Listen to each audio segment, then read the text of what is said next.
200 beds lost in Medicaid care for seniors in the state of Colorado.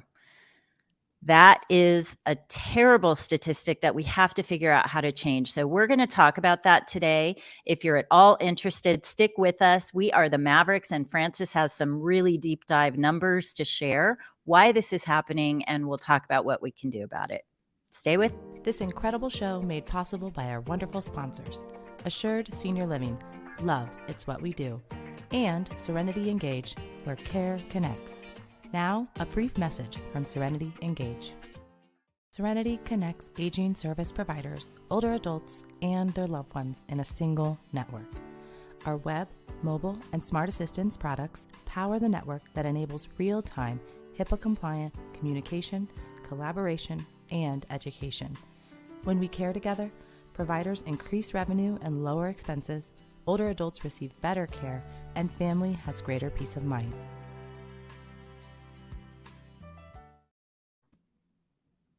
Welcome back. So excited. Francis is our guest today. Sort of. It's kind of we're going to get a little nerdy here in I think between the two of us, but yeah, it's a problem. So 200 Medicaid beds lost in the state of Colorado only in 1 month. In 1 month. Okay, that's the part I missed. 1 month. So this is a problem. And why is this a problem? Obviously, inflation is high. People are already struggling to pay for care to begin with. And to lose the Medicaid beds means that we have people who are out on the streets who have no care. And this is absolutely unacceptable. But also there's more and more people who probably could afford a little bit of care who can't even get care now. So Francis, tell us what you think about this and what's happening. Why is I think it's concerning for all of us. I mean, we've talked about the book Switch and the and I'm blanking on the authors right now. Chip and Dan Heath. Right? And then authors. We've also are looking at going upstream here. I think what we've got to talk about is the model we've used to get to where we are today is a large part of the problem. And the idea that this new solution is just revamp Medicaid or revamp this, right? I think it's a fallacy because the system we built is why we're here. Right. And so let's say that again, because systems theory says every system is perfectly designed to get the results it gets. So these are the results we're getting, and it's a system problem. It's not a people problem. So let's look at the system and what might be happening here. Yeah. And I just want to say that this is not a bash on Medicaid or anything like that. It's time that we have these hard conversations, because I think for far too long, it's been, we'll take care of it next year. We'll take care of it next year, or we'll put it, in election year, or it's not election year, so we can talk about it now. We need the support of our politicians to not only advocate for quality of care, but how are we going to support those who can't afford care that they rightfully deserve? And I think that is the route we have to go back to. This is a service-based industry that needs to serve older adults primarily that have done a lot for society, that deserve an opportunity to age gracefully, peacefully, and in an environment that welcomes them. And with dignity. Dignity. Yes. Let's get into kind of some of the numbers. Let's look at the numbers and what do you think is happening that is causing this? One, I think wage inflation, which rightfully is needed. So this is, again, not a bash on wage inflation. It's rightfully needed. I think it's gone up faster than Medicaid can account for. I mean, the current rate, I'm going to show a screen real quick and let me know if you can't see it, Kathy. Okay. The current rate here is $117 a day. That's it. That's all an assisted living gets to provide nuts to soup care.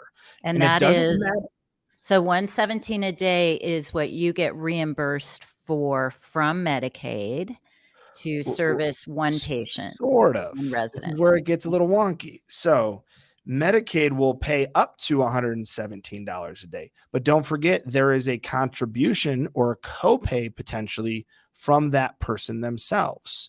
Okay. So that person who maybe gets Social Security And I want to say the reimbursement they can income a month is up to $2,300. And I believe the number still holds. They get to keep about 180 of that. So they would have to contribute that $2,000 or so back to their care, which means Medicaid would only pay $1,500. So the total you can collect from anybody is $3,510 a month and 30 cents. That's it.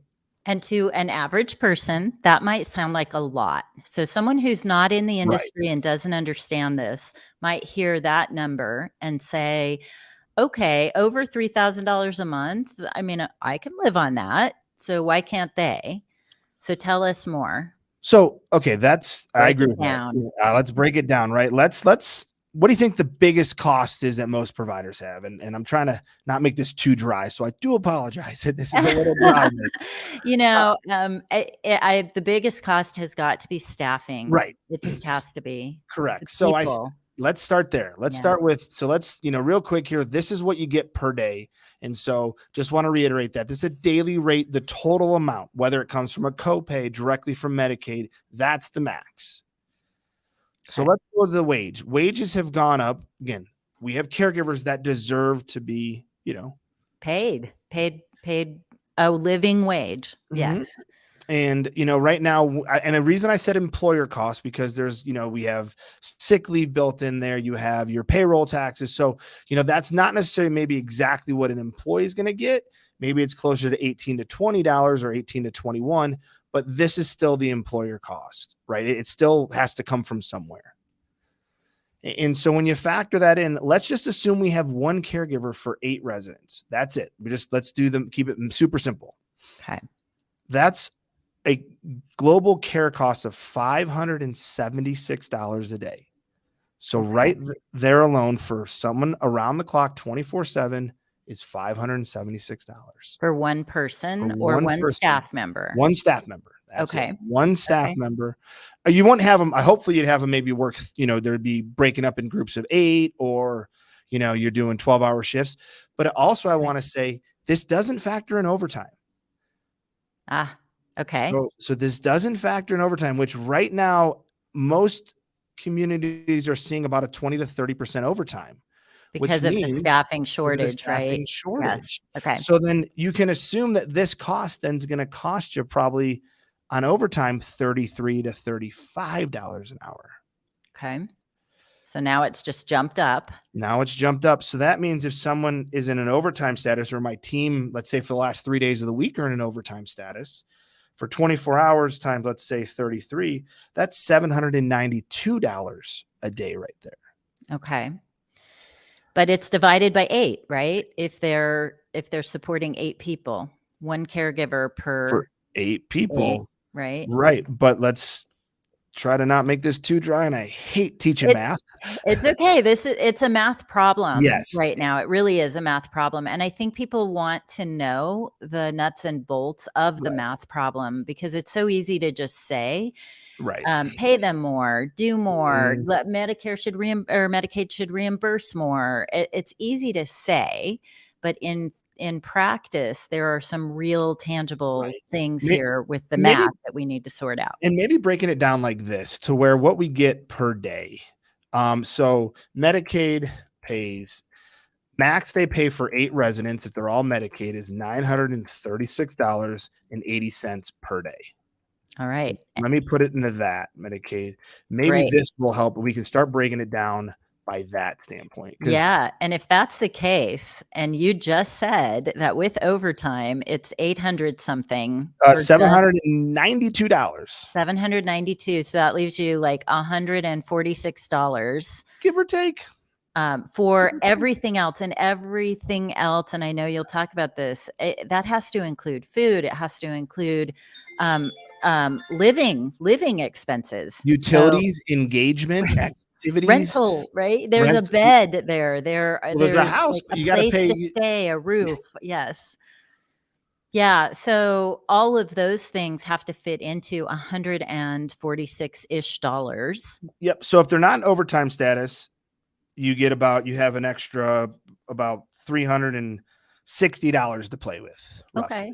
For 8 people, divide that by 8 people. That's, and you figure in food and heat and as you said, water and, I don't know, are things like, the, bedding included and towels and So shampoos and, a lot of all people those? do a lot of people do include those, but honestly, it's not really, because the assumption is that with that portion someone gets to keep of their, maybe it's their social security or disability, that should buy some of their personal items. Okay. But if you're only going to have $150 a month and you want to go maybe to a movie or you want to do something, that goes quickly, right? And So that's interesting because with a Medicaid bed, you may not have a community where there are activities and things that enrich your life, right? which Now, has to be, we yeah, talk about it all the time, of course, purpose, purpose, purpose, purpose. engagement in life, being social, and we know that people die from loneliness and isolation. So Yeah. interesting. So I didn't even think about that. I have to say this is a topic near and dear to me right now because I have a brother-in-law in the state of New York Okay. who is on Medicaid. He has a mental illness, pretty severe, and has lived on the streets a lot, but he's now 70 and has mobility issues and Mhm. has med management issues. Needs the social interaction, and we're working really hard to figure out what to do with them because there's not enough Medicaid beds. Yeah. And It's it's like, scary. yeah, this is someone who could just die on the streets because of this. And And yeah, that's, that's hard. and that's kind of why we need to be, I mean, because honestly, you could easily assume, $80 a day, $10 a day for food per, for each person. So that's $80 right there. Electricity, we're seeing bills through the roof right now between gas, Oh my electricity, and heat. goodness. So Double. it could Easy. probably be $20 to $30 a day, for the house or for that home. So Yeah. you're already at 100 to 100 and, let's say 110 in just those two things, not Yeah. counting water, which probably, it's a little more water use. You're probably $7 to $10 a day. So that's another, you know, you're up to 120 right now. Okay. You're that leaves you, you're not a lot of, Not you a don't have a lot. lot of buffer. You got maybe, So you got let me maybe ask you. $100, you got maybe $3,000 a month you got to play for. But don't forget, we haven't talked about any supervision. So no administrator yet has been involved. Right. We haven't talked about any type of mortgage payment, rent payment, lease payment, whatever you want to call it. Right. Which, we know property values are going up, loans are more expensive. Yeah. So it's like, So when you say we've lost in the state of Colorado 200 Medicaid beds, what does that mean? They're non-existent, but why are they non-existent? Is it because economics, okay, economics. so The people majority can't is economics. providers And can't afford to do them? no, and they don't want to do where, I have a Medicaid resident and I'm going to charge a private pay $15,000 to offset it. There comes a Right. point where we've got to solve this collectively besides just charging the private pays more. Because what we do know is eventually the private pays are going to be in the same boat if we keep just burning through people's money without a better collective system to solve Yeah. for this. And so let's put some clarity into that as well, because there are people who provide both private pay beds and Medicaid beds in the same community. Mhm. And by doing so, they are doing good and trying to Absolutely. take care of humanity. And at the Absolutely. same time, it's an overall operations cost that they are. So it's not really, robbing Peter to pay Paul. It's an No. overall pot of money that Mhm. is there to support all humanity. And it's Correct. a wonderful thing. Absolutely. And but I think a lot of people didn't know that. So Right. they think of at least I did, as someone who wasn't as steeped in the industry several years ago, I would think Medicaid was just a community for only Medicaid and nobody Right. else. So They do have those, right? But yes, they do yeah, have those. And we have one right downtown next to me and I love it. I love the people. They're amazing. yeah. So, okay, so we've outlined the problem. Mhm. We know that we can't just say pay caregivers more and up Medicaid. So what is the right answer? And there is not a silver I bullet don't here. So Correct. That's what I let's was gonna be say. Let's clear stress about that. yeah. Yeah. It's Okay. not like, it's, yeah, it's a solution that I think we have to step back for a second from the problem, because I think we're so heavily involved in the social programs, right? And all these things that we have to maybe just take a moment of pause and ask ourselves, what is our destination postcard? What do we want this to actually look like so that we don't run in this problem next year or 5 years or 15 years, right?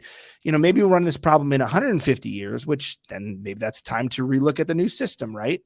So I think we've got to first say, where do we want to get to? In my opinion, is we want to get to a spot that it's a balance. It's a balance. It works not because someone's over contributing or under contributing, but because it makes sense. What can we do to support those that need more care? So those communities are staffing better and having those things versus someone that doesn't need a lot of care, but is still lower income, right? We have to find out what that looks like. And I think it's a public-private philanthropic partnership. I don't think it's got to be a trifecta. It's got to be a triangle. It's got to be more than just saying the government or private industry. I think it's got to be looking beyond, what we can do. And maybe there's an insurance play here for a small portion. I mean, if you start chipping away at the elephant, right, you can eat it. Right.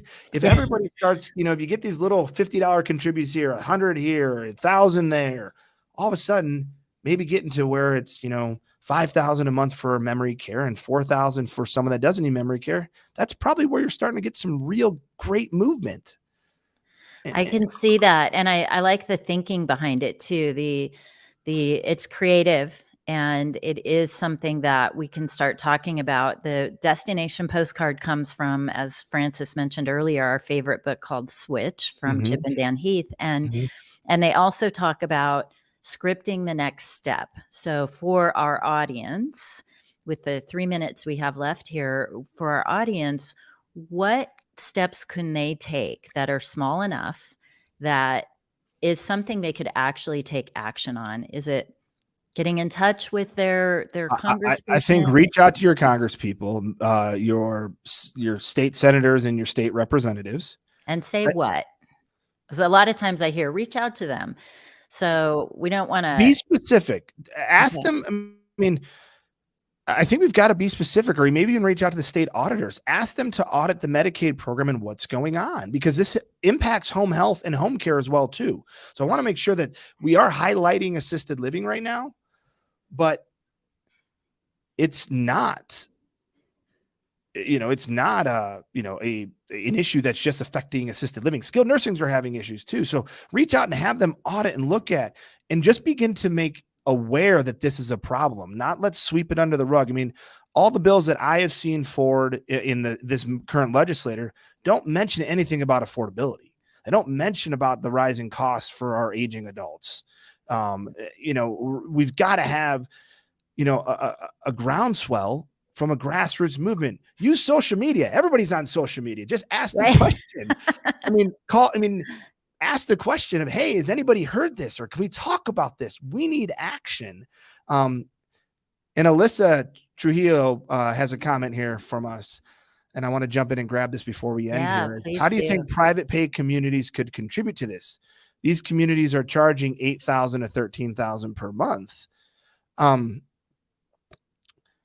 I think that's a great question, Alyssa. I really do. But again, I think you start to look at what are they doing differently? Is there something that they're doing? Are they staffing better? Is that why they're charging more? Because they're paying 3 caregivers for 20 people, right? So your daily care costs, let's assume, are almost $17,000 or $1,700 a day, right? Are you, is there ways that there can be a donation program back to a fund, a long-term care type fund, maybe, that you set up. Yeah. I think we've got to look at what we can do collectively, but my concern, Alyssa, is 8,000 to 13,000 is getting expensive. What's the next? I mean, we're probably going to see a 10% jump next year, right? Because of inflation again. So are we talking 9,000, to 14,500? I mean, it's getting expensive. It's getting too expensive. And that means that even people who can private pay will not be able to afford it as long or as nice of a place. And you're right. You're absolutely right, Alyssa. There's a lot of money there, and you're paying in those communities, you're often paying for all the amenities, the saltwater pool, the little mini golf course, all the things that are amenities, which are fantastic. And if you can afford it, you definitely want to do that. So how do we get them involved? I think something that Francis said earlier is there is a little bit of if you have a few Medicaid beds in those communities, that can help offset some of that cost and help offset some of the loss that the community takes on the Medicaid beds in order to serve those patients or those residents. I'm sorry. But I will throw this out there real quick. Medicaid regs are changing different than private pay. So there's a whole another set of hoops to jump through, but that's a different discussion. So do you really want to have to serve two sets of regulations, a Medicaid regulation and the private pay regulation? Because sometimes they go there.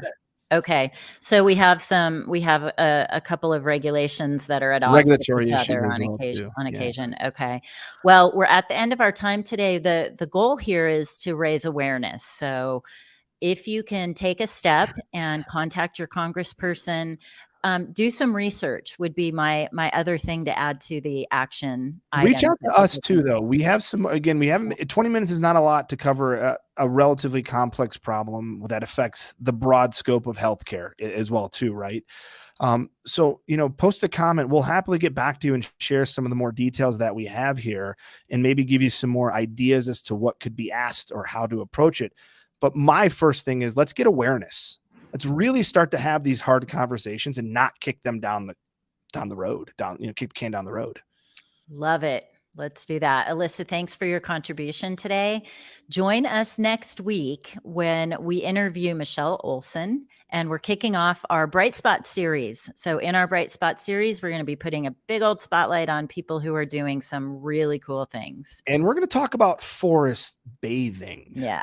So if you want, I know it sounds kind of woo-woo, but it's really fascinating and so come check powerful. it out. Little forest bathing, not the type of bathing you think it is, but you'll be surprised the health benefits that can. I can't bring my little rubber ducky. I want to bring my little rubber ducky. You could.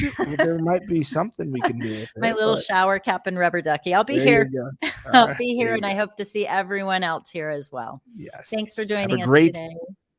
And have a fantastic weekend. And remember, change can start with you, and change can start very small.